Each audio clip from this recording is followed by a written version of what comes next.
Good morning. I saw a lot of new faces here. I saw some really young faces back in the crowd.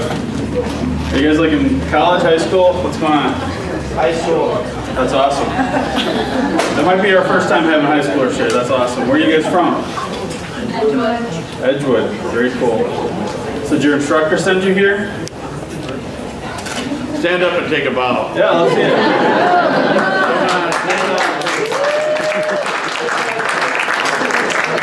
You didn't realize I was going to put you on the spot. I'm like, who are these young people that are making me feel really, really old? I feel old enough as it is, and then you guys come in. All right, so Social Media Breakfast Madison.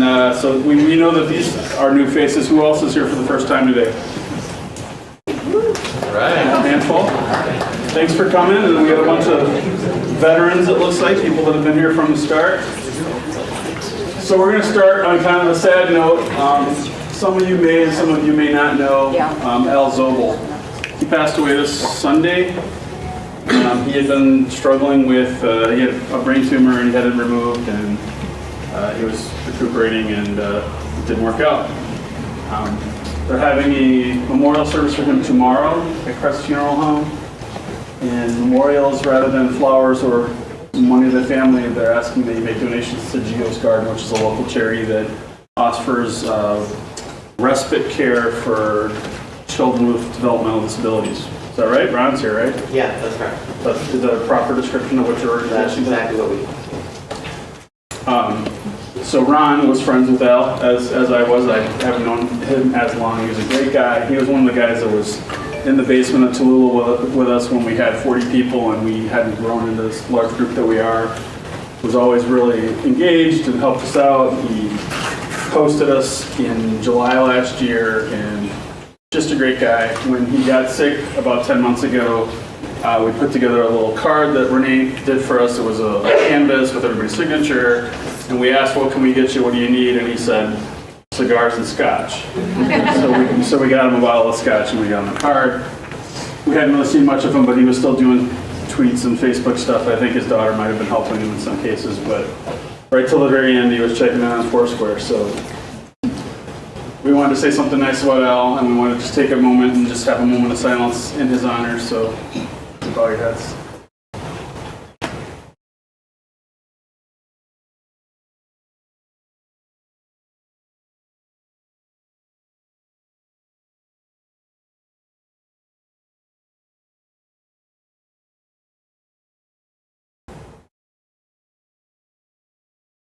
All right, thank you. So the details are there. We'll probably send out a tweet too that has that same information if any of you know him and would like to attend the service tomorrow. So why are we here? Education and networking, those are our two focuses. So we want to teach you how to use social media better than you're already doing it, and so we get presenters and we get panels, and they share their experiences with you on what's worked for them, what hasn't worked for them, what tools they're using, and how they've refined the process over time. When do we meet? Third Wednesday of every month. So people always want to know, when's the next event? I don't always know. 17th, 20th, 15th. It's somewhere in the middle of the month, third Wednesday of the month. So if you're not sure, just go look in your calendar.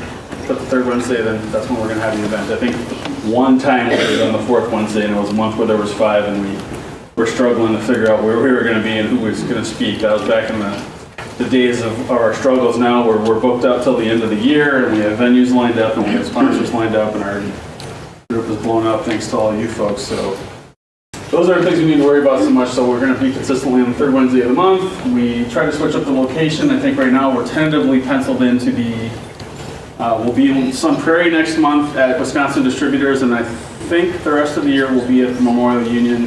That's not 100% set in stone yet, but we're hoping that will be soon. We're always looking for other places to host. At this point, it looks like we're good until the rest of this whole year, but if you've got a facility that'll hold 100 to 300 people, and really I should just change that to 200 to 300, because we're generally not aiming for events of 100 anymore, because we'd be kicking 2/3 of you guys out. We don't want to do that. We want to have generally 200 people. So if you've got a facility that'll hold that many, and you're willing to host us, preferably for free, please talk to me or one of the other managers. Same thing, if you want to give us some money, help pay for breakfast, that's great. We always like money. Or if you just want to give us some food, that's good too. If you have ideas for speakers, again, we're in the fortunate circumstance to actually have speakers almost through the end of the year. We've got, I think August is open currently, October, November, December are open. We've got at least twice as many tentative speakers that we could fill those slots with. And we're just kind of trying to figure out what's going to work best, and we still have some others that we might approach. So we'll let you know when those fill up. And if you want to be in a committee, same thing, come talk to us. This is our team. Lance is not here today. Lance is the owner of Yola's Cafe. I don't know if any of you have been to Yola's. They have the best baked oatmeal in the world. Renee checked you in. Her and her team of volunteers. Renee runs Hummingbird Social Media, specializes in helping senior citizens learn how to use social media. Accurate? Yes? Good. Tony Rodriguez, that's me. I'm the guy in black today. I have my own web design business, Mad City Ads, and then I also work for the school district here in town. I'm the web team leader. Nice, interesting title. Annie Rubens is our blogger, so when you, that's Annie waving over there, when you don't get to come to the event, or when you come and you want to go get the notes, our very detailed, excellent blogs are Annie's work, and she works, she's seeking work. Hire me. Sorry. Hire Annie, she's awesome. There you go. You need a communications professional, Annie is on. She's ready for you. Paul Stokes, he's our AV guy. He's the guy running the show and helping me with my slides today. He's always making sure that everything works and it all seems seamless. So when these events go well, it's Paul's doing. When they don't go well, it's usually my fault. So Paul works for Graphite Apple Specialists. They're the local Mac store, so they're not like the Mac or the Apple company, but they're locally owned. If you buy your Mac there, you keep the money here locally in town. They're kind enough to lend us Paul every month, so we appreciate that. Mike Walsh, I didn't even see him today. Where the heck is Mike? He tweeted he's going to be late. Much generally up here doing this MC thing, and I had planned on doing it, but I've been trying to shuck it off on him as much as I can, because he's actually pretty good in front of the crowd. He's much more concise than I am. But he's got a girlfriend now. Let's tease him about that when he gets here. I think that's why he's late. That's the kind of crowd we are. When he walks in, let's all, like give him a woo! Bob Wydra. Bob's our awesome photographer. He runs a company called Did It Direct, does direct marketing, obviously photography. If you've got events like this and you want them to really come alive afterwards, we jokingly say that if Bob's not here, it's like the event didn't happen. It's like you teenagers over there, right? If you don't tweet something or put it on Facebook that it didn't actually happen, that's kind of our thing here. If Bob doesn't take the photos and document that this event's happened, it's not the same. So if you have events you want photographed and you want a really nice job, talk to Bob. Upcoming events. Next month we'll have New Belgium Brewery. I believe they're the makers of Fat Tire, is that right? Yes, Jen's here, right? Yeah. Jen Marmon from Wisconsin Distributor, she's going to be our host. We'll be on Sun Prairie. I don't know if you guys want to know where that is. We'll give you a map, but really big beer warehouse. Maybe there'll be beer samples. June 19th, Story First Media. I know Dave's in the crowd, Dave Nielsen, one of our alumnus. He spoke previously a couple years ago, so now we've got a real audience, and we want to get in front of the crowd again. We talk about storytelling. And hopefully that'll be at the Memorial Union. Like I said, that's not in concrete yet, but we'll figure it out. July, we'll have the heating team along with Culver's, and they're going to talk about Culver's social media strategies. August, like I said, is wide open. I think Mike, who is not here, who we're going to tease later, he works for UW Athletics, and I believe he's approaching them, so we may have the UW Athletics folks talk in August. In September, AT&T is going to talk about their global social media team. And again, that may or may not be at the union. We'll find out. Here's how you can follow us. So if you don't know these things, jot them down quickly. Otherwise, this Prezi here will be online that we'll share with you so you can get all this information later if you can't easy to take notes right now. So here's our topic today. We're going to leverage Facebook's newsfeed and graph search with our kind guest, Chad Wittman. Brought to you by lots of sponsors. We didn't used to have this problem. I mean, sometimes when I actually go to recognize sponsors on Facebook, I have to do it 2 or 3 lines because I can't. Birthday. Oh, yeah, okay. There's an announcement I was going to forget if Renee didn't say something. So, Best Western is Belmont in the room. There he is. So if I call up the sponsors, if you can just all kind of come up, you get a moment to kind of give your spiel and say something about your company. So you come up. Charter Business, I know there's a representative here, and they've got a giveaway, which we're always grateful for. Smart Image, that's Wittman. I saw Al in the crowd, and I see Jake over there. Who's going to come up? Jake, you can come up. PC name tag. Right next to you. There he is. It's not. I'm like, I get tunnel vision when I'm up there. You guys got it for you. Subtle Strauss, I saw Patty in the crowd. So these are the people that support us every month. So every month when you come here and you get to eat for free and you get these great events and you're wondering how do we pull it off, we pull it off because these people support us. So please give them a hand.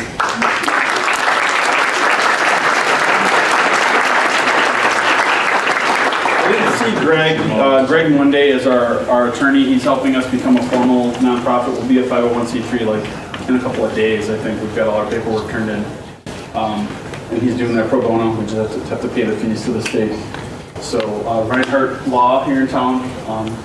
Geekazine, I saw Jeff back there. He's manning the camera. He's been taping these for us. So in addition to the very awesome blogs that Annie does, Jeff is providing video of these that we're putting on YouTube. So if you missed it, or even if you were here and you're like me and you don't get to pay full attention to things, you can watch it afterwards.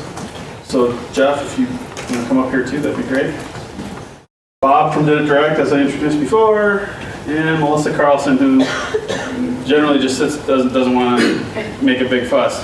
She does all of our signs, so the awesome signs that you see, she does the design work for us, and then Subtle Strauss does the printing for us. So if you guys want to just go down the line, give her a couple minutes spiel, keep it brief. We want to give Chad a chance to talk, and I get long-winded, and I apologize for that, but when we have this many people helping us out, I think it's as important as it is in social media to do a lot of acknowledgement and a lot of thank yous. So while you all want to just do the presentation, this is your payment. So the event's free. This is what you get to listen to, and then it's like a commercial. So go ahead.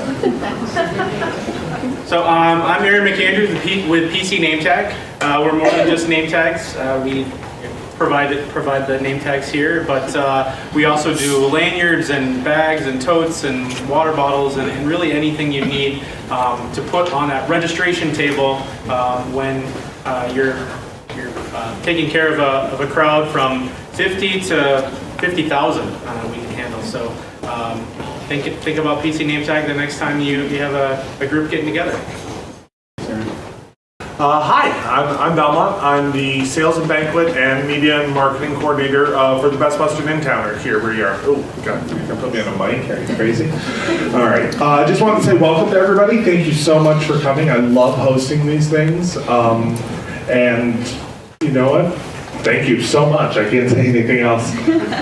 Hi, I'm Heidi Stanley with Charter Business, so I won't bore you with commercials because you've all seen them, right? We're on TV, we're everywhere. So Charter Business is excited to host this. It's always important, to be a part of this kind of organization and all of you guys. So we did a drawing for the Amazon gift card. I know that a lot of you are familiar with it, come here all the time. So let's see who the winner is. And this guy put his name in. I don't think it's good. One of these days. Looks like, okay. There's no, Katie Kurtz. Oh. Yay! All right, so I'm going to call you. So I'm in sales, So connected. Do I need to come up? No, I'll get it. I email it to you. Hi, I'm Jake with Wittman. I'm representing Smart Image. Smart Image is a new brand of Wittman. It's a simple image management application for communication pros, and we invite you to check it out at smartimage.com. Thank you. Hi there, my name is Talish Barrow. I'm the general manager of the Avenue Bar, and we provided the food here this morning. So, thank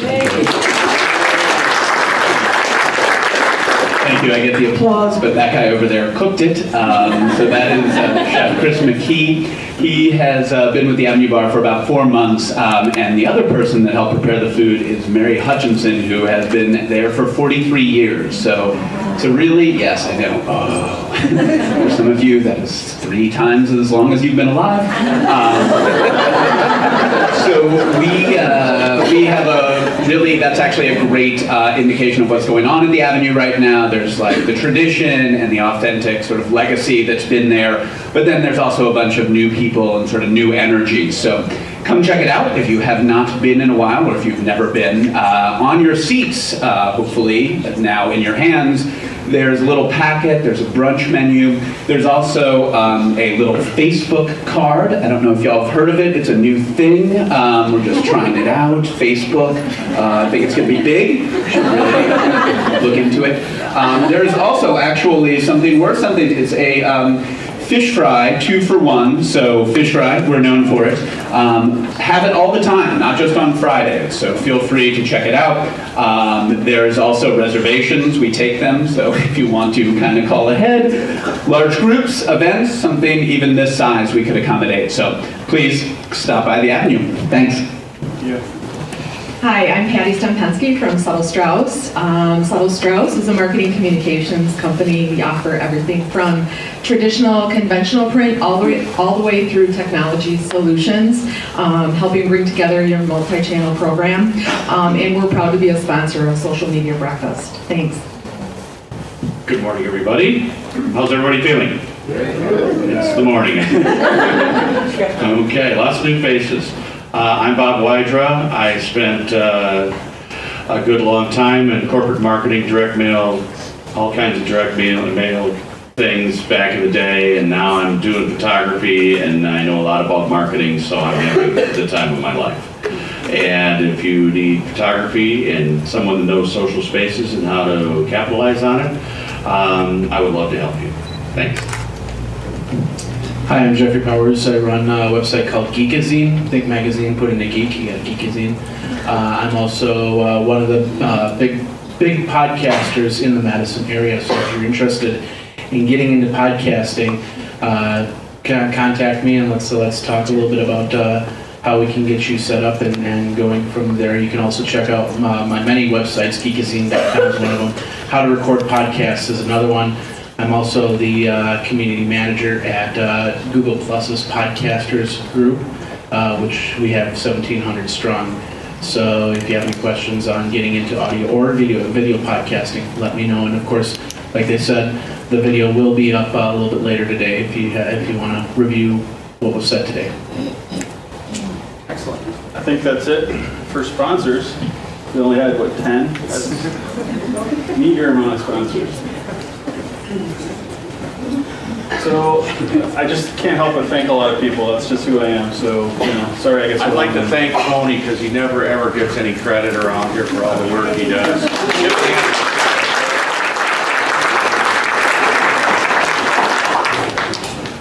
Thank you. So, as I mentioned, Belmont, who is our host today, also bought the coffee. So, thanks. He's got a blog that he's not willing to share the URL with yet because it's not ready, but he didn't want to promote it. We're getting there. Hopefully next month. In promoting it, he bought us coffee today, so thank him for that, please. It's called Highly Caffeinated Social Media, which is nice that it ties into the coffee thing. I think. So, I already mentioned Greg Monday, he's not here, so I don't need to go on about that, but he's helping us become a nonprofit. Joey Condy from Food Fight, is Joey still here? Did she duck out literally right before I thanked her?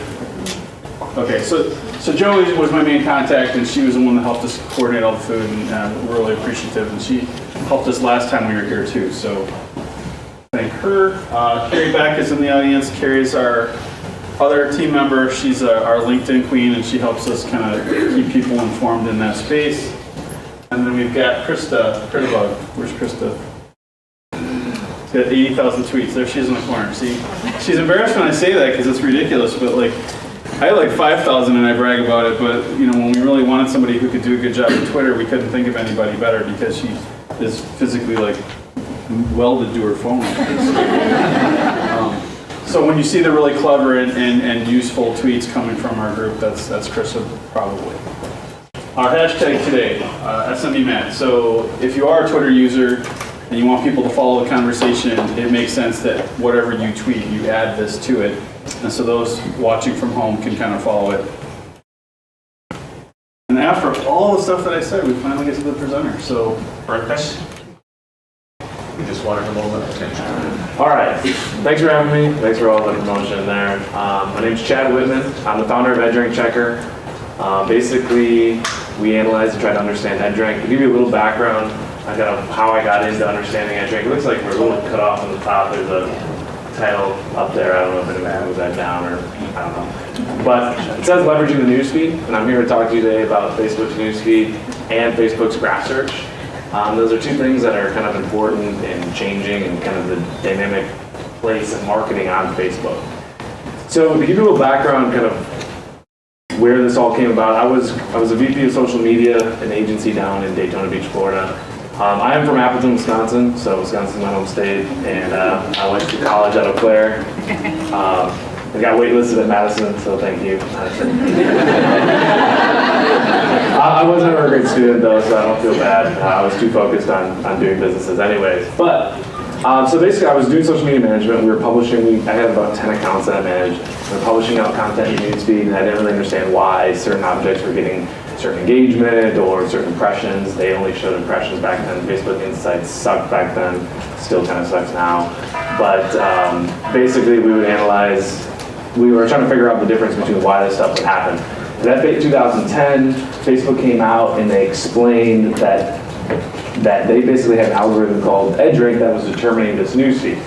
So I wanted to quick show you just the actual, just so we're on the same page, seems like the contrast is a little high, but we're talking about the newsfeed here in the main area. There was a redesign recently. Does anyone have a new redesign in here? Yeah. A couple of you? Actually, more than I'm seeing it. Does anyone have a new graph search enabled? Okay. I actually have a theory that it seems like to me that they roll it out to the press first, and then they're rolling it out, I think, very slowly and very selectively. I don't have it yet. My co-founder does. But basically, so we are talking about the newsfeed, and when I get into graph search, that'll be a separate little slideshow. We'll talk about that. So the way that I think of the newsfeed, at least organically, is I look to the other aspects of the internet and the internet's history to better understand kind of why it's here and kind of where it is to stay, what we can do to kind of take advantage of it.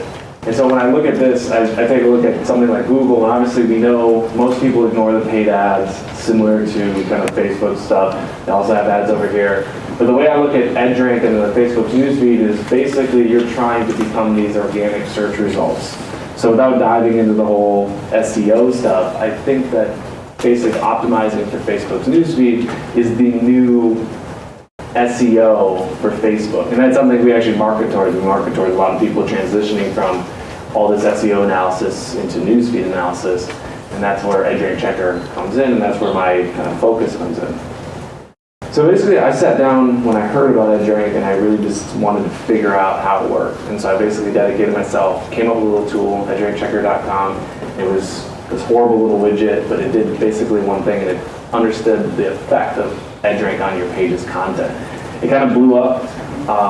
Realized I had a huge opportunity, quit my job, brought on two of my co-workers there, and we dedicated ourselves to doing EdDrink Checker. Since then, we've helped out well over 500,000 Facebook pages, so I've seen a lot of Facebook insights on a lot of pages. A lot of times we'll do different studies to understand how all this stuff works, and I release most of my studies on Facebook, or EdDrinkChecker.com/blog. So this is the newsfeed. This is the random stuff that you'll see. This is pictures of my co-founders and I just doing stuff. I posted something that was businessy. This was us building our first snowman there from Florida. So they didn't know really what to do with snow. Me being a Wisconsin guy, I showed them how to roll up a big snowman. It's not that big. Ellie Goulding concert. But there's basically, this is your newsfeed of just all this stuff, and it's friends and family, and people are talking and doing things like building snowmen and going to concerts. And brands obviously have this new opportunity to optimize, to get into that newsfeed, and so that they can put their brand message alongside this stuff. And so that's why it's so important. And most pages actually only reach about 12%. Facebook just updated, I think, in February, so that most pages are getting about 12% reach, meaning that about 12% of your fans typically see your content. So you're obviously spending money and time in building up either promotions or going to these events and trying to get Facebook fans, but only 12% are actually seeing the content. Brands that are doing really well with EdDrink are getting more towards like 40% reach, which is pretty insane when you think about that. And that's every single post that they're doing that for. So one thing I like to do is, before I dive in, a couple like tips on how to leverage it and everything that I just kind of explain, because a lot of people say like EdDrink sucks and I hate it, and most of the time that's social media managers who are mad that they're losing their fans' reach. But for the most users, they don't particularly tend to care whenever I kind of survey people and try to understand how EdDrink impacts the average user. A lot of them don't even know EdDrink's impacting their newsfeed. So just to give you an idea, when I first went to Eau Claire in 2005, this was how we kind of used Facebook. This is like a screenshot of how we used it. So we had our profile, and we would literally just go to someone else's profile and try to do stuff. And it was kind of crazy. There was all a bunch of content, and there wasn't any way to kind of consume it. So Facebook decided, let's make a news feed to make all this content come through. And this is a screenshot of the original news feed. It's mostly groups and breakups and relationships, and it was such kind of an empty place at the time. There wasn't a ton of photographs, because for a photograph back then, we took a photo on our camera and plugged it in our computer, uploaded it, and so not many people were doing that as frequently. So it's not like now where you see all the Instagram photos and everything. And so what I'm getting at is Facebook took a look at all this information, and they knew more and more and more and more information as we coming through. And they've been, ever since they started this first newsfeed, they're trying to understand how do we make this content as consumable as possible to every single user that uses Facebook. They use the analogy of a newspaper, and they want to be that presence every day. So I've been saying EdDrink. What is EdDrink? EdDrink is an algorithm defined by Facebook to determine what a user sees within their newsfeed. Facebook invented it. Facebook is tweaking it. They typically tweak it about every 2 weeks. They typically don't actually use the word EdDrink. It kind of came through. They announced it in FA 2010. And their newsfeed algorithm is very dynamic and robust, and it actually incorporates a thing called graph rank as well. But for a Facebook page, you're being controlled by the algorithm EdDrink. Just to give you an understanding of what that technically is. So what it's trying to do is trying to create a signal versus noise. So there's all this stuff in the newsfeed that Facebook could potentially show you.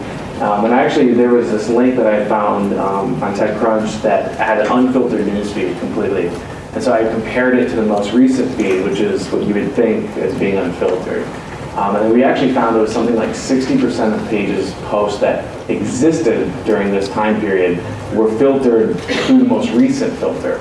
So everyone knows a little right, in the upper right-hand corner, there's a little drop down. You can switch from like kind of this top news, which is EdDrink heavy, to most recent, which is kind of unfiltered. And we found that almost 60% of the content was being filtered, which was kind of crazy to me, because we had something that was seemingly unfiltered being filtered. So that you're going back to the signal versus noise thing, where Facebook is taking a look at all this content and saying, there's these pages, there's these posts, there's friends, family, there's people listening to Spotify, uploading on Instagram, they're integrating Netflix and Hulu. How do we show all this content to Chad when he logs on? We want to create noise, signal from all this noise. So I want to talk a little bit, touch on the kind of history of kind of where this came from. Way back in the day, BBS, I guess probably in the early 90s, people would go onto the internet and they would try to find awesome content that related to them. And they typically use a BBS. High school students probably have no idea what this is. I barely know what it is. I was a little young to be using it. But it's basically kind of the original kind of spot of how you consumed a whole bunch of content to try to find the most interesting things to yourself. Yahoo looked at that problem and said that's kind of cluttered. It was kind of locally driven, most of the BBS systems. And so they wanted to create basically an area that grabbed all this information on the web, all these web pages, and aggregated them into a directory listing that was kind of manually curated. And so they would try to connect people with the most interesting content. So if we typed in something like weather, that we would find the best weather websites. Or if I was looking for the news, I'd find the best news website. So Yahoo looked at the problem that BBS were solving and said, there's going to be way more web pages that exist, and we need a way to put it all together. We're going to manually curate this. Google took a look at what Yahoo is doing and saying that's short-sighted because you're looking at probably hundreds of thousands of pages, maybe a couple million pages, but we think there's going to be billions of web pages, if not trillions of websites. And so we're going to sit down, we're going to create an algorithm called PageRank so that when someone types in news or weather or shoes, that they get the most interesting content as it relates to them. So Google looked at this issue and said, we're going to create an automated algorithm that's going to analyze all these web pages as they happen, put in all these different variables and factors, and then understand the person who's searching, look at their search history. Maybe they looked at shoes, and then they looked at Nike, and then they looked at men, and let's connect those queries together and say, the next time they do shoes, let's kind of show Nike men's shoes more. So Google was taking a look at this problem saying, all this noise, let's create a signal out of it. And they did it with an automated algorithm that they created. This is just a quick little snapshot at the basic understanding of PageRank. I have no intention of actually really getting into it, but the point is that they're looking at a whole bunch of different factors and trying to understand how they all relate together to create value at the end for the final user's output. So Facebook, they're in a similar situation through this evolution of the internet, as I call it, in the sense that we had a whole bunch of information, and BBS kind of gathered it all and tried to make it consumable for the local user. Yahoo kind of looked at that problem and said it was short-sighted and tried to answer it by manually curating everything. Google looked at that problem and decided to apply an awesome algorithm that would deliver the best search results. Facebook's in this new step of evolution to say, hey, we have the same kind of thing. We have users that's going to be more socially dynamic, but in the sense that we want when someone logs on to Facebook to show them the most interesting content that they're interested in. So they sat down to invent EdgeRank. So that's kind of why I think EdgeRank's kind of here to stay, and that basically the next phase is when someone looks back at Facebook and says they were short-sighted, and they're going to start gathering all that signal-to-noise ratio in a whole new way that we probably don't fully understand at this point yet. And that's why I think companies like Google+, LinkedIn, Twitter, they're not necessarily going to take over Facebook because Facebook's kind of solved that problem for now. It's going to be the next company that makes that signal-to-noise ratio even better for even more objects. So again, we're talking about this Facebook newsfeed and where it came from. So this is the actual algorithm that basically Facebook showed at F8 2010. It kind of gets really mathematical, but what I find when I study EdgeRank is kind of the more complex you look at the problem, you start diving in and it becomes a little bit more simplistic, and then as you get more simplistic, it becomes more deep and more difficult to understand, and it continues to go through that process. But this is the actual mathematical equation that kind of the basis that they use for it. This is the sum of an edge. So this is an edge, and this is the sum of those edges, and I'll explain what these three variables are next. So that first variable is affinity, and basically I try to boil this down as simple as possible. It's the relationship between users. So when I'm using Facebook and I'm engaging in different pieces of content, I'm clicking things, I'm looking at someone's wall, I'm messaging them, Facebook's tracking all of that, all those interactions, all those different clicks and everything to understand my relationship with that particular person. So if I have a girlfriend and I'm sending them a lot of Facebook messages and we're posting stuff to each other's wall, Facebook's monitoring those relationships. Every time I click on their link or every time I post on their wall or comment on their photo, Facebook's looking at all that stuff to understand what's my relationship with that particular person. Now, one caveat is it's a one-way relationship. So if I'm always commenting on someone else's stuff but they never comment back, I'm building affinity with them, but they're not building affinity with me. But what's important about this for a brand who's trying to leverage the newsfeed for their Facebook page is that for you, there's only a few ways that you can really reach out and build affinity with the user.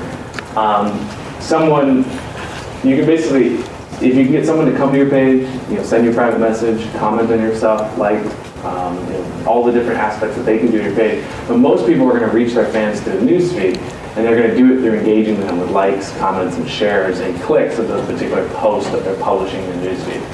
So for a Facebook page, it makes it a little bit more difficult in the sense that the only way you can build affinity is by getting them to engage with your content. So that's ultimately your goal, to build affinity, is to create engaging content that's going to drive likes, clicks, comments, shares.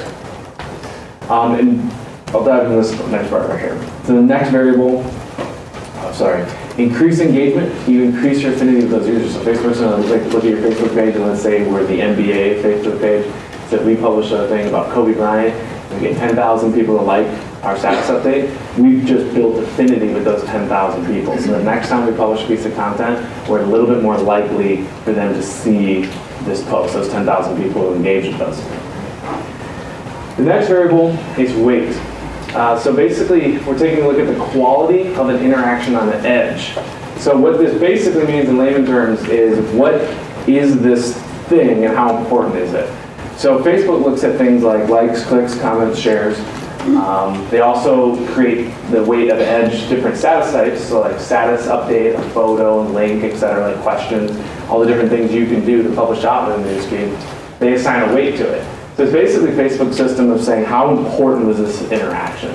So what we know from like studying, and this is part of what we do in EdRain Checker to understand this process, is like how much more important is a like versus a comment. We found that comments are about 4 times as more valuable as a like. So we haven't been fully able to understand how clicks, because they work in a really strange way, but if I had to guess, it basically goes in this order. It goes likes, clicks, comments, shares. It's from basically what we've seen with the different types of engagement. So Facebook's trying to understand if we have a post that has 10,000 likes and we have a post that has 10,000 comments, what's more important between these two posts? They're going to assign more value to the one with the comments because they see that as a higher level in engagement interaction. Sharing is the highest because you're actually taking a message of a particular brand and you're rebroadcasting it back out into your own personal audience. So you're really taking a big vested interest in this particular post if you're actually sharing it.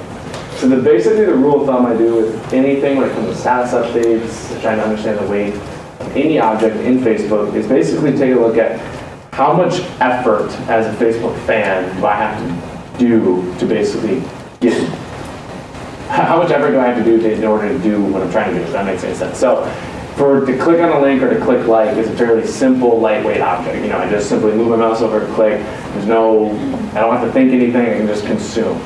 If I comment, now I have to at least do a smiley face or think of something and that I actually have to contribute to the status update. So it's taking a little bit more of my time. And then when it comes to sharing, I actually have to take basically this company's message and rebroadcast it to all my friends and family. So I better really fully agree with this message and want to share that with everyone. So when you're creating content, you have to think that, okay, what is this going to drive in terms of interactions? Same with creating content. When we see status updates and photos and links, we typically see heavier weight with things that you actually create. So if you have photography at your disposal, we're seeing a lot of the big brands really invest a lot of money in photography because of the Instagram acquisition. And so we see high weight. Facebook announced that their new newsfeed, how a ton of people consume photos. The new newsfeed has the redesign that's completely focused on photos. One note about the new newsfeed, basically works the exact same. They have a new sidebar that has all the Facebook pages listed in there, but I don't expect any changes in reach or engagement. Probably a little bit of uptick in photo engagement. But in general, the whole newsfeed basically works the same. It's just a visual redesign. That's the weight component. And then the last component is time decay, which is kind of cool and interesting because it's how long does a post actually live within the newsfeed. And so this is something that we kind of study a lot, and I always keep my eye on because it gives you an understanding of basically how much stuff is going through Facebook and how fast it's being consumed. So what we know is that Facebook's posts typically live about 3 hours. I actually just did a new study on this recently. I haven't blogged about it yet, but we just re-upped it and looked at it. It was about 3 hours was the median and the average, how long the post lived. And so when we say it lives in the newsfeed, basically how long is it picking up engagement in the newsfeed. So we post at noon. You can expect by 3 o'clock that you're not going to pick up any more likes, comments, clicks, anything on this particular post. So it's important to kind of know your thing, and I have 3 tips I'll show you, but that's basically one of the components is that understanding how long your content's living in the newsfeed is important for Facebook marketing as well, because if you have a post lifetime, some brands have like an 8-hour post lifetime. Some brands have like an hour post lifetime.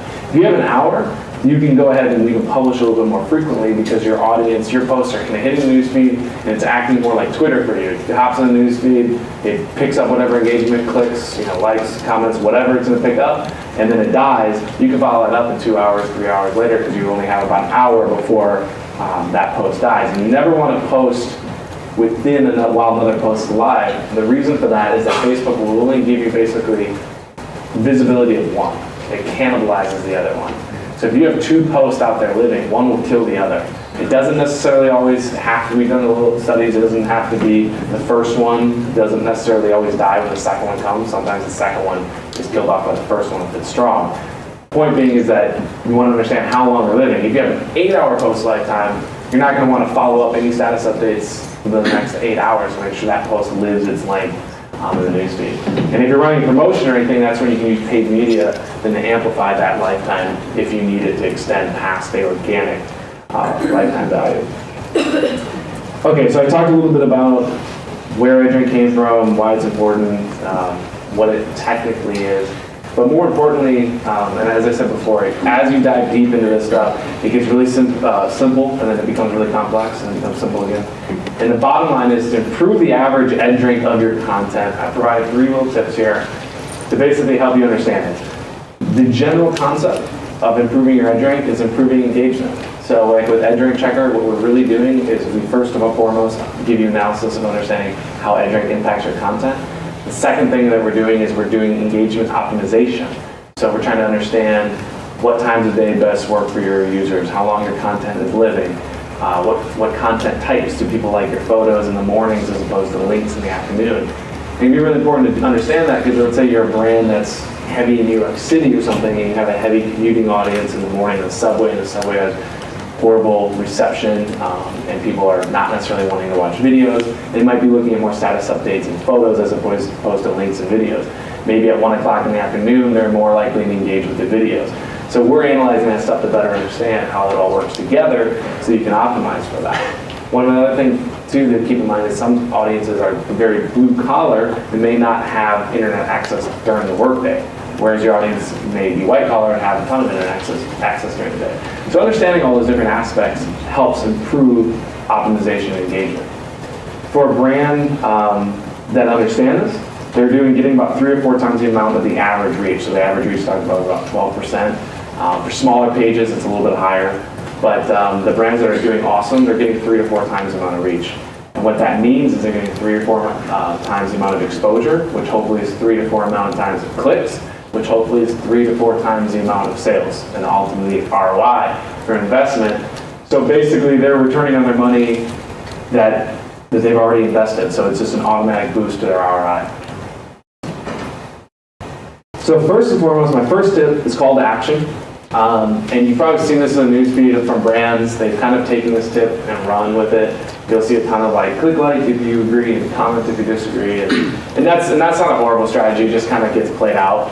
And so what I really encourage brands to do when you're creating content, if you really want to use the call to action to improve your engagement of your content, is think of how a particular user would consume this piece of content. And what I mean by that, when I was doing the social media management at this agency and I was actually having to create all these posts every day, one thing that we did is that we would, we had this one big photo and something was hidden in the photo. So we said, can you find the object? And so then, of course, the only way that people could inherently engage with our object was by commenting on it. Liking it really didn't make sense to say, maybe yes, I found it and I'm going to click like, but most people wanted to comment to reply that I found it, it's in the lower left corner, blah, blah, blah, blah. But what we were actually doing was creating a call to action, but just in a clever way, in building up the drink of that particular object. So it's thinking of it in that context as opposed to just always saying, click like, comment this, or share this, or click on our link, whatever it may be. Think of how a user is actually going to engage with the piece of content and try to structure it in a way that enables them to inherently follow the call to action as opposed to just blatantly blasting with it. Because they'll get real tired real quick if every single one of your status update is click like if you think this, comment if you disagree. You've seen it a million times. It's getting very played out. But the call to action element can still be implemented in your status updates because if you just think of it one step further. I want people to do this, and so I'm going to bring it around. Like I said, can you find the object in the photo? That's a call to action. It's not saying, comment if you can find it. It's kind of a deeper step to create that call to action. Brands that create call to actions, they typically see something about, the numbers tend to range, but almost 60% increase in engagement for that particular post. So especially if you're going to be doing something very salesy, I would highly recommend doing something kind of like I said, maybe like a photo hunt, trying to find something. Can you find a call to action, build a lot of engagement with a particular post, and then wait till that post dies, and then follow up with a very salesy post, because you've built affinity with everyone here. We're going to try to jump in the news feed now that we've kind of got their attention with something fun, follow it up with something a little bit more direct. Test and monitor content. I talked about Facebook Insights. Facebook Insights does a horrible job currently. I heard they might do a redesign in October. I heard that last year though too. But basically, test and monitor, you can export almost all your stuff into CSVs and Excel spreadsheets. I would definitely go through there, take a look at who you're reaching, what kind of audience are you having. Do you think your brand typically reaches men in their mid-20s, and you're actually reaching men in their teens? Are you reaching ladies in their teens? Understand who you're reaching, how you're reaching them, and just go through and start to say, okay, I'm going to try posting at 8 a.m. and see how that relates compared to 10 a.m. Look at how posting during weekday relates to posting on a weekend. Go through that process. Of course, EdGen Checker tries to make that easy for you, but Facebook Insights, we're basically using Facebook Insights and just analyzing the hell out of it. So if you do the same, you want to crunch numbers, you can find a lot of different areas to optimize on. Something that we're working on, that I'll be releasing hopefully in the next 2 weeks, is actually understanding how the entire news feed is kind of fluctuating. People are online now, brands are online now, and then watching how those two are interacting. What we found was that Sunday afternoons kind of break the mold. Most people, they wake up, go online, they use it throughout the day, go to bed, and it's just almost just up and down every day. What we found on Sunday afternoons is that people follow that same pattern, and then as they go to bed, they actually go back online and use Facebook a little bit more on Sunday evening. So we wouldn't have understood that by not sitting down to start to analyze that process. So you can do that for your own particular Facebook page. Say, when are people consuming your content? How are they consuming your content? And mix it up. Try a photo in the morning, then try a photo in the evening. Try it on a weekday, try it on a weekend. Go through that process, but sit down and monitor. It doesn't take too much time, or use a third party, a service provider like ours. Simplify that process. Last part is reduce negative feedback. Has everyone hidden a post in the Facebook newsfeed? Raise your hand. Not too many people? Okay, every single status update or anything you see based in the newsfeed, if you go in the upper right-hand corner of almost everything, there's a little drop down. If you click it, you can hide it, you can report it as spam, you can unlike the page ultimately. There's 4 basic main components of negative feedback. But in September/October, we saw a huge decrease in reach. So I talked about that 12% number. It used to be a little bit higher, and basically there was a whole bunch of people freaking out because they were seeing reach plummet to their Facebook page. And for them, they were really concerned because they're kind of losing money ultimately. And Facebook, for the first time really ever, came out and said, hey, we did change EdRank, which they do about every 2 weeks, fine early, but this was a major one. And what we did was we increased the weight of negative feedback. So now another thing you need to take a look at, and this is in Facebook, it's not in Insights, like without exporting your Insights, but it's negative feedback. So take a look at what posts are drawing the most negative feedback. What we found with the EdRank Checker page, our Facebook page, people don't love when I say like, hey, I'm here talking to everyone. They just really want to read our blog articles, and they hide our stuff when it's just me. So apparently I don't do well with negative feedback on our Facebook page. But understanding the different topics, and I totally understand that because our audience's expectation, we need to keep our content within their expectation. They don't care that I'm in Madison talking. They want to know what's the next study that we're doing, what's the new feature that we're doing. They don't want to know the other particular stuff. And without looking at our negative feedback, I would never understood that. Maybe I would have just kept promoting the company as a brand instead. So you never fully understand where the negative feedback is going to come from. The other thing that's interesting, we did a study on this. Don't be surprised. The correlations between negative feedback and engagement is pretty high. So you probably, if you download your export your Insights, and you look at which posts had the most negative feedback, it's probably also your most successful post on average. That's why it can be helpful to do a little bit more detailed analysis than just exporting your insights. But what we find is that as a post picks up more engagement, then it starts to reach out to more and more people, more and more new people, and it's hitting new news feeds that it wasn't expecting. People weren't expecting to see this object in. And so they're reporting as negative feedback. So it's kind of like a catch that Facebook has basically implemented in the sense that as this post gets more and more popular, we're going to show it to more and more people, but these new people may not be expecting it, so they may be more likely to hide it, which is going to then decrease its reach. So if you had something amazing, if you did something amazing where you cured cancer or something awesome, and it didn't get a lot of negative feedback, that's how something's going to go viral. That Patton Oswalt, he did a post on Tuesday with the tragedy, and it's like he didn't get a ton of negative feedback, so that post just kept going, and it didn't ever hit that check and balance because it wasn't picking up that negative feedback. So it just kept going, more and more reach, more and more engagement, low negative feedback, and then it goes viral. So that's kind of EdDrink. There's so many different ways to talk about EdDrink, so I tried to at least give you a little bit of background on what it is, why it's here to stay.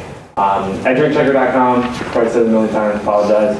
We do have a What is EdDrink? It kind of recaps a little bit more technically what is EdDrink, how to improve it. So Google or go to whatisedrink.com if you want to kind of check it out and read more. We have like a little example. It's a nicely designed little one-page site. And then you can tweet me at Chad Wittman. I will answer all questions. I already answered Santa Fe. Someone got smart with me and said, what's the capital of New Mexico? I said Santa Fe. But I will answer any questions on Twitter at Chad Wittman.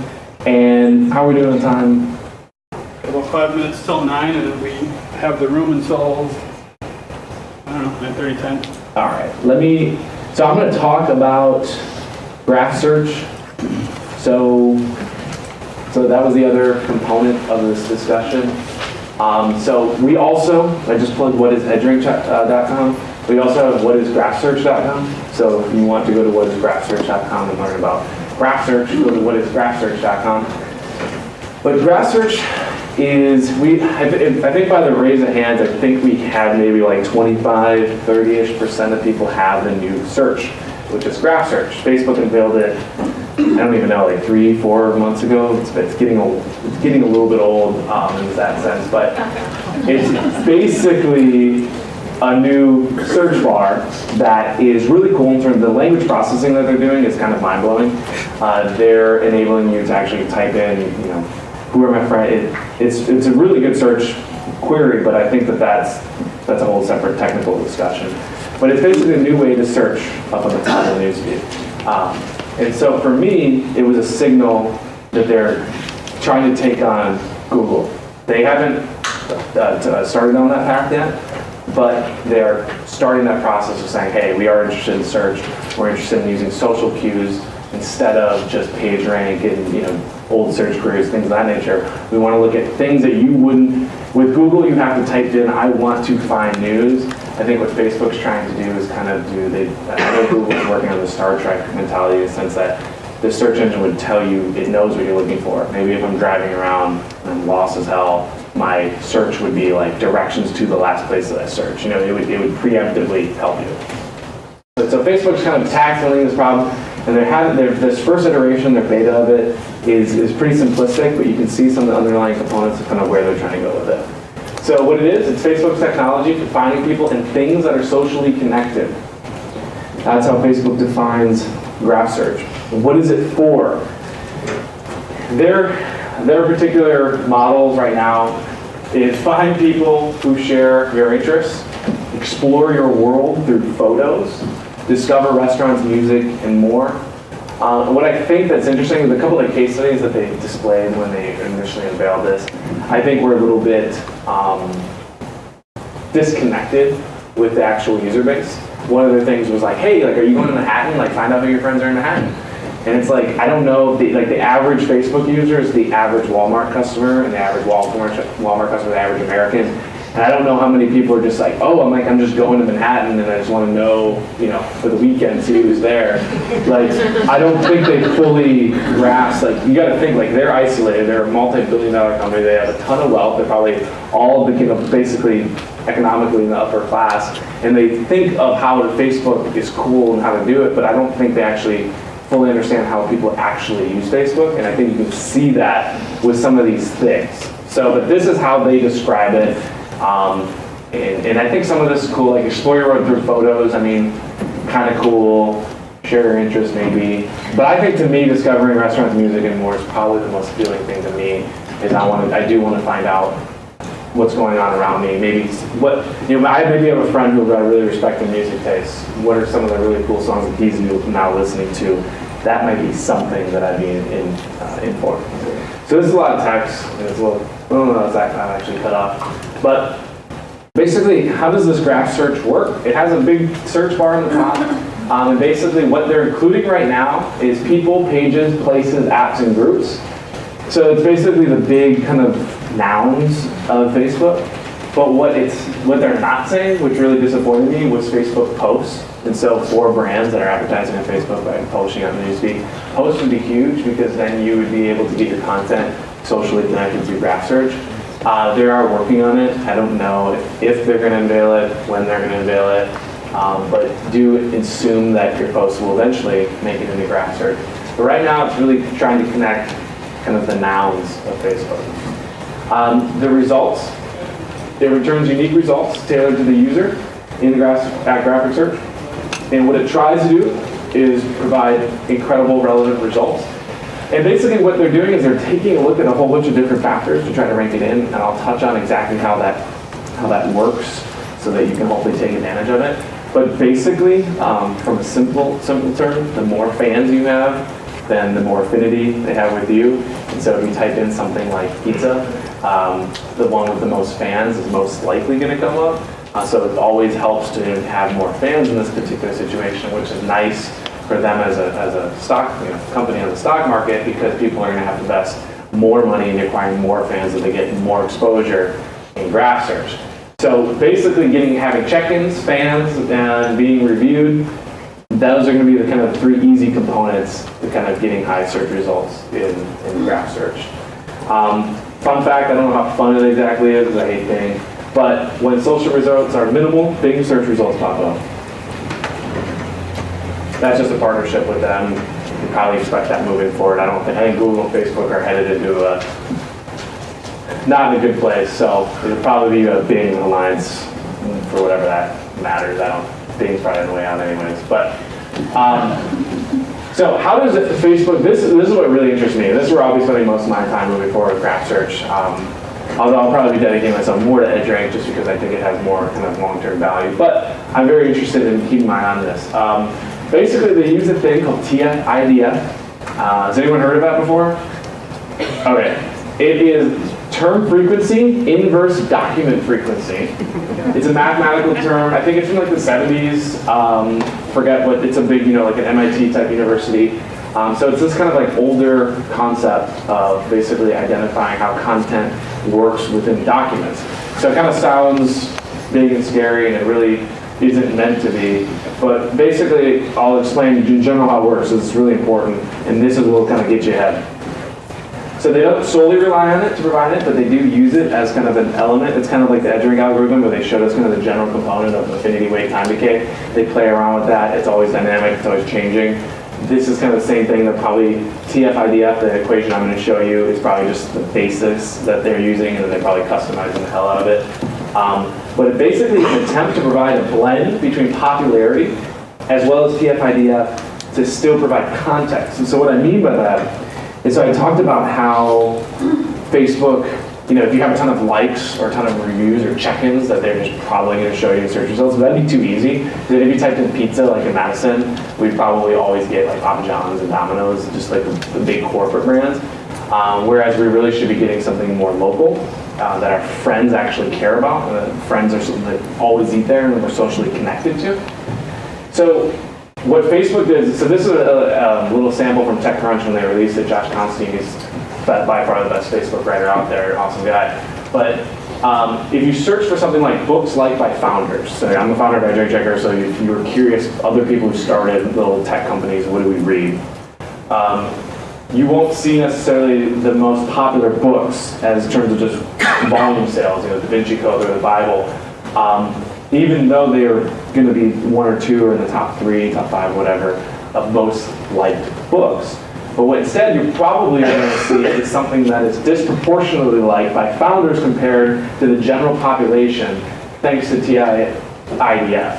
So that TI-IDF is basically looking through all these documents and looking at the relationship between here's what founders read, here's what the general population read, and we're going to basically normalize that data and get rid of everything that founders normally read as compared to the general population, and what's different, what's highly popular that's completely different.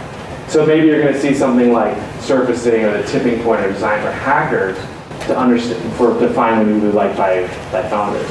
That's pretty cool because now you're kind of cutting out that basis and you're trying to dive a little bit deeper. And that's what I think Facebook's so excited about, is they're using this a little bit different. So we're missing our slide on the actual equation, but it's complex and it doesn't really add any value anyways in our short time. How are people actually using graph search? They did a little update on how most people are looking at friends. They're also looking for mostly photos. Third is places. So for a brand, if you have a physical location, keep your eye on graph search because this could be huge. The third most searched thing is places. So that could be your business if you have a local establishment. You want to be that, when we said pizza, we want your chain or your location to be that number one search result. One thing that they found that was kind of crazy is people, they just let graph search roll out, and people were searching for their friends that like different things, and they were using words like my homies who do this, or like my peeps who do this, and they were kind of blown away that people were using this terminology instead of my friends. But I go back to like Facebook has no idea how people are using Facebook. The average American, the average Walmart user, the average consumer is going to be saying something like peeps and homies and et cetera. They're not going to be flying to Manhattan to find out who their friends are. So with that being said, they do adjust to slang. So they've been working on their engine to be, and again, that's a pretty cool process to be able to say, if we came up with a new cool word for anything, that Facebook would inevitably be able to solve it. Kind of cool. But the key point is that places are third, which is really cool for your business because that's fairly high up in the list. Can you advertise right now? No. They are probably doing some sort of, you can't advertise in the actual listings. You can advertise a little bit as a sponsored search result, kind of through this drop down a little bit, which kind of helps, kind of doesn't. But this is kind of an example of how you should expect kind of a scrap search result to be. We type in something like pizza. Because we're socially connected to Pizza Town, we should see this first. All of our friends maybe eat there, or maybe my family eats there all the time. Domino's is paid for a little spot here as we're typing in here. This isn't in the actual search results, but as we type it in. And then pizza as interest could pop up. But our goal is for our brand, obviously, to be this Pizza Town and pop up because we're socially connected. And 3,700 likes isn't a ton, but that's going to be a typical small business, and you're outranking Domino's, which could be a really cool component of tackling graph search. So the four things, and I should add a fifth. Add open graph metadata to your website. Complete your Facebook page 100%. Make sure your hours listed, your location, your address, all that stuff. Continue to build a fan base. Don't abandon it. That's of course what Facebook wants you to do, but they are definitely going to reward larger fan bases when we talk about TF-IDF. When that's kind of balanced out, then it's probably going to tilt to just a more popular page. So it can never necessarily hurt to have those more fans. It'll always basically help. And develop engaging content. I think this is more towards moving in the future, because now you have an opportunity. You're building affinity with all those people, and so now when they search pizza, maybe they're engaging with your content a little bit more. Now you've built that affinity that maybe that search result will be up here in the results. And number 5 that I don't have here is really push the check-ins, because that's going to also be a ranking factor. You can do it by doing check-in deals. If you have any sort of thing that you can give away or really work with your customers, try to get as many check-ins as possible, because that's also going to be ranked up in there with check-ins, reviews, and likes to be part of the search results. The open graph metadata, you probably just download the slide and send it to your web developer, but it's really simple. You just add it in the head part of your file. If you know any HTML, it's basically a copy and paste. I think Facebook has a little thing to help you out. On the slide, what is graph search? I think we have a link to the actual web developer who's like, who wrote a tutorial on how to do this simply. But basically you're just saying what you are, so it knows that you're a pizza company, and then here's your URL and your photo and all that stuff. The second point is just, again, complete your Facebook page 100%. Continue to build fan base. Warning, I don't feel like I should have to say this, but don't buy fans or use cheap tricks to attain fans. When I was a social media manager down in Florida, I would come up with a really awesome campaign for all our clients, be like a home builder, like let's give like a vacation getaway for like people who can afford to buy these houses. And my boss would be like, we just give away an iPad. And I was like, all right. And then they'd be like, it's a boat company, like let's like give a free boat for a weekend, or we just give away an iPad. All right. So you will run into those people who just want to give away iPads. We gave away a lot of iPads and we had a lot of shitty fans because of it. Half of my friends, I would like somehow like be doing something and like get emails like from my friends like, oh dude, like I saw like you're that new page is an iPad giveaway. I'm like, this is exactly why we shouldn't be giving away iPads. My friends in Wisconsin are liking like signing up to buy houses, like luxury homes in Florida, like for an iPad. And then developing engaging content. So I talked about the EdgeRank affinity relationship. It's, again, we're building affinity with these people. Right now, Facebook's really not using posts to rank these search results, but it is going to use stuff like affinity. So you want to build up those connections with those people. I think that's, the future of graph search, we'll be always updating what is graph search as stuff happens. We just updated a little more about the TF idea on there. For people who want to dig in deeper. It's pretty complex. I don't want to dive in it too much. I'm still learning it as well, but it's basically a mathematical formula, and we'll be always adding new tactics and new ideas for whatisgraphsearch.com. We also own, I think, graphsearchoptimizer.com or something, I don't know, just in case we need to build an analytical tool that does help brands with that. But basically, I think that's the last slide. Yes, so my basic message with EdgeRank and graph search for that matter is just optimize engagement and do it by studying, analyzing, understanding your audience, understand who your audience is, and then do things that they would like to like, comment, and share your content. So you're always wanting to build up that engagement. So just think of yourself when you publish a piece of content on your newsfeed. Would you actually like it if it were, Chad Wittman? Would I like the status update that I'm writing for EdgeRank Checker? Would I actually comment on it? Would I share on it? If the answer is no, maybe you shouldn't even post it at all. So you're trying to build engagement. If you build engagement, EdgeRank will help you. If you're doing a bad job of building engagement, EdgeRank will hurt you. And you'll probably see reach always slowly decrease just because there's more and more noise entering the newsfeed, so don't be alarmed, but always strive to just get high engagement levels. Facebook, if anyone looks at the virality metric, Facebook recommends it be between 1% and 2%. So that's a good little ballpark for you to kind of keep your eye on when you're looking at virality. But just keep engaging, keep doing positive things that are actually getting people excited. Facebook will reward you, and that's their intention. Their intention is not to squeeze you out for money, although sometimes it feels like it, and they definitely do to some extent, but it's not 100% bad. It does squeeze out. It does keep the level, kind of the bar raised a little bit. Chad Wittman, like I said, tweet me at Chad Wittman. I'll answer any questions. Thank you.